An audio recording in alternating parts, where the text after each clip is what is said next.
Hello, my friends on YouTube. Today I'd like to speak with you about one of the fruits of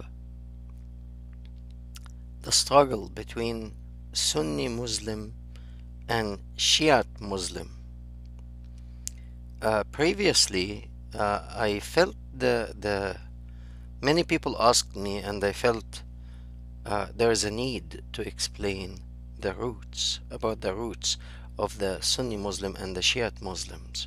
And the reason is, especially people in the West, they really do not know uh, what this is and why are they fighting. And we spoke about these roots, that it is deeply rooted in hate since the time Muhammad was still in Arabia alive. And rightfully so. I mean, a woman is accused, the wife of Muhammad was accused that she committed adultery. And even though many Muslim, especially Sunnis, Muslim leaders, they come out and say, how can you accuse one of the mothers of the believers of committing such act? Yeah, she was a young lady, 15 years old, married, and she knew the power of sex, plain and simple. And her husband at this time was over 60. I think it is the Muslim are making big fuss of that as if it is the end of the world. But if you think of it realistically, a 15 years old girl, why should she be subject to sleep next to a man who is 60? It doesn't add up. I mean, she lived with him since she was 9. That's the age of her grandpa. So she had some time together with this guy Safwan in the desert, and she came back to Muhammad, and for 1 month he struggled. I'm going to put the description of that video in the box so I don't have to speak about it. It's better you can watch it. So anyway, that initiated wars since the very beginning because of that hate between those who supported Aisha, the daughter of one of the first disciples, and those who supported Muhammad's nephew, one of the first disciples as well. And actually the struggle was never about a message or about something holy. The struggle was practically who can become the leader, who is the person in charge. Because when you are in charge, everybody has to follow you according to the Islamic tradition. You become the head, and everybody has to say yes sir to you. So it was not a religion, it was not faith, it was not God, it was not anything other than greed of how much I can get for myself. Okay, all after Muhammad died, even while he was alive, all these invasions of the towns and the cities and the countries nearby, it was not to spread a message, whether it's Islam or other than Islam. It was to loot. They tell you, they killed the men. It's in the Islamic history. Read the Islamic history. They kill the men, they loot the wealth, they take the women as sex slaves, and they sell the boys in the slave market. That was standard. After Muhammad died, they wanted to do the same. So at the end, who is going to collect the most money? He wanted to be the leader. And therefore, they murdered each other. All of the early followers of Muhammad, they murdered each other. If they were really people of faith and spreading a religion, they should sit and find a way to bring the message, if it was a good message, to the people. When these people came to invade Egypt, there was no Quran, there was nobody who understood. Some people just joined because of the bonanza that is going on. Just go and fight the infidels and get a couple of women and some booties and come back home, or even live in these countries that they have wealth and they are not as hot as hell where you live in Arabia, and enjoy life. So that was the motivation of these people. Okay, that we spoke about that before. Anyway, the Arab leaders of today, such as Saddam Hussein, Gaddafi, Mubarak in Egypt, what have you, all of them understood that, of course, they are the same. They want to be in power. That's why they sit and they don't move until it's either they get thrown out, killed, or die natural death. All of them like that. They don't leave. They are like parasites. So, these leaders knew to stay on top, you have to have an iron fist and hit. If anybody tries to go against you, hit him hard. Hit them all hard. Kill few. Kill a whole village. It doesn't matter. You have to stay on top, because if they push you out, you will be killed. So it's a matter of life or death too. And look at them, all of them. They die. They get killed. Mubarak is a bit lucky, actually. He was just taken out of the office, and al-Bashir of Sudan is still going through trial, although anyway, that's another issue. The question here, why Trump at this moment initiated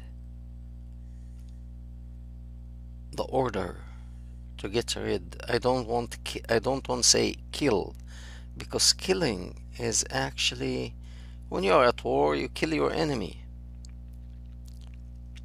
But this guy, he was playing it both ways. I'm at peace and I don't do anything yet. He had people literally inflicting damage on people everywhere. And Iran and Iraq, where he was killed in Iraq, have been enemy, because one is since 1980 until 1988, for 8 years they were fighting each other, killing each other, and now all of a sudden some Iraqi people are demonstrating in front of the American embassy, like what they did in Iran in the year 1979, and they held 52 hostages for 444 days.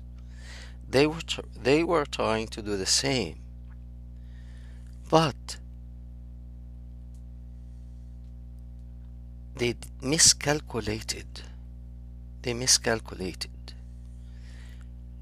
Carter During the year 1979, he was the president, and he was boneless, spineless, weak president. Fast forward to the time of Obama, he was worse. Because it's either he was Muslim hiding undercover to get things done in favor of Muslims, or he was weak, boneless person. So when he saw Iran is acting up instead of standing up to them, he loads cash, green dollars, cash, in an airplane to ship to them $1.8 billion, which they use to build missiles to kill Americans. So Trump is a man of a different breed. He is not that gutless, weak president. When he saw that Qasem Soleimani went to Iraq, the country that's supposed to be enemy of Iran, he knew he's up to something. After the American forces killed, I think, 29 Iraqis who were trying to demonstrate to make it again to the American consulate in Iraq, as they did in Iran in 1979, trying to take the American people, hostages. President Trump acted quickly, and he killed few of them. So what happened here is Soleimani, the Iranian general, went to Iraq, whom are supposed to be his enemy.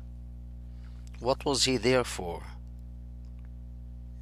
Did he go to do some prayer there? Did he go to visit his brother-in-law? No. He was in Iraq because he was preparing to punish America by doing something probably more terrible than just hijacking the embassy. I really don't know what he was up to, but he was not there to have a cup of coffee with a friend. He was there to inflict tremendous damage. So once this took place for Trump, that was the time to eliminate him. Probably the word eliminate is better than killing him. Eliminate him. Take him out of the picture so that Iran gets the message. What happened afterwards? Iran responded with rockets. The thing is here, my own feeling, I could be wrong, but I'm putting my own feeling here. Iran, killing this guy, Iran was hit very, very hard. Very hard. And to respond, they knew if they respond accordingly, they will be the end of Iran. The end of Iran. So they did what we call fireworks. Just shoot few rockets up in the air and hope that they don't hurt anybody, so that they can say, oh, we punished the Americans. And right after they shot these rockets, they said these rockets that they were built by American money that Obama gave them. Okay? They said we killed 80 Americans, and the media jumped to that right away. How did you know? You are sitting in Iran and the rockets landed in Iraq. The Americans did not make any announcement. Who counted these 80 killed, 80 American killed. Who counted them? Nobody. They just make empty stuff for local consumption by the people that were capable to stand in the face of America. Later on, Trump spoke and he said, no, nothing happened, only minor damage to the exterior of the building. Is not worth even talking about. But he said it clearly. As long as I'm president, Iran will not have nuclear capability. And Iran got that. Not only Iran, believe it or not, China understood that this person in the White House is not the same like Obama. Kim Jong-un of North Korea got the message.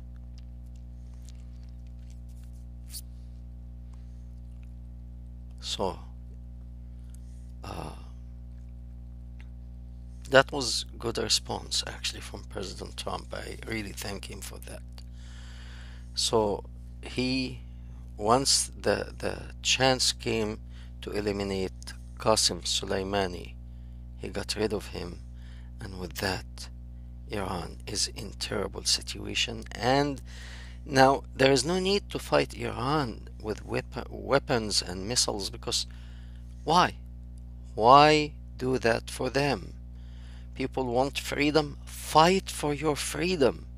The Iranian people, the Iraqi people, the Egyptian people, you want freedom? It's not given. You fight for it. You fight for your freedom, and you fight to maintain your freedom. Don't look that America will send troops and military to give you your freedom on a silver platter, and then you turn against America. You want your freedom? Take it. Do something. So now the Iranian people are to stand responsible, to throw away this regime and establish a democratic country. The same goes to the rest of the Middle East and North Africa and all the Islamic countries. You want freedom?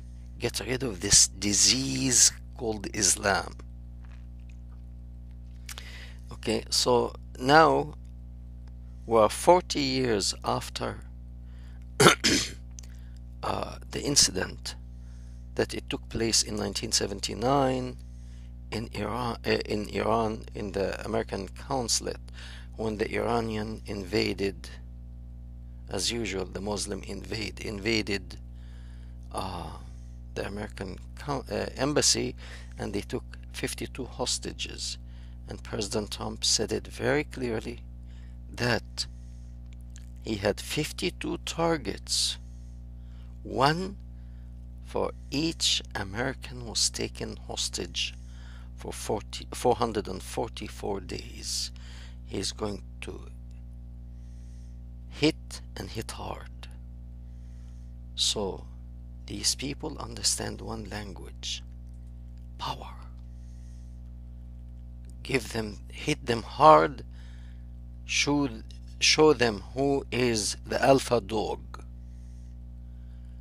They will give you respect, because these dictators do not know negotiation or kindness. This is the only way to deal with them, whether it's Kim Jong-un, China, Xi Jinping, or Iran, or any other dictator. We thank you. Actually, before I forget, YouTube keeps removing some of my videos, and they might shut my channel. And I mentioned that before, that I'm not really well rehearsed in this internet technology. So if somebody has a suggestion to do some backup channel, can send me some information how to do that, and so that people can once if they shut the channel, they can go to the next channel and watch whatever they want. Thank you very much. We see you again. Bye.